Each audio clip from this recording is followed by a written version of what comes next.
G'day guys, it is Kate here, and today I'm going to be talking about shortened versus lengthened partials.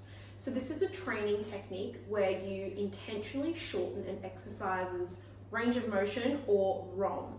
So range of motion refers to the distance through which something travels in context of any movement. So when we're looking at a shortened partial, this is where the muscle is shortened and contracted. For example, only doing the top half of a squat. So this is when the muscles don't experience much stretch. On the other hand, a lengthened partial is when the muscle is at full stretch. So this is the opposite. So only doing the bottom half of a bicep curl, for example. So the muscles are trained at a longer length and they experience a lot more stretch. So when looking at short length versus long length versus full range of motion, across multiple studies, we seem to see more muscle growth when we bias the lengthened part of an exercise. Short ROM also creates a lot of muscle growth. However, it also seems to generate high levels of fatigue, which will in turn limit the amount of sets you can do, which will reduce your overall volume and hence muscle growth.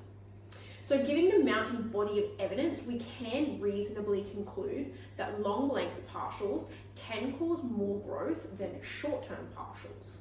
But since full ROM training affects your muscles when they're stretched and contracted, should this not be the most effective way to grow our muscles? So a 2023 study looked at the effects of just full ROM versus lengthened partials, and the results showed that the lengthened partial group gained more muscle mass than the full ROM group.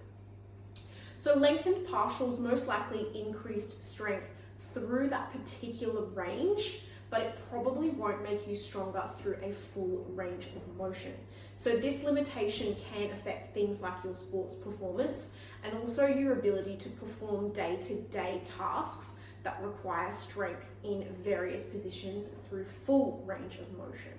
So a balanced approach for training where we incorporate our long length partials and full range of motion is going to be the most effective strategy when we're looking at muscle growth.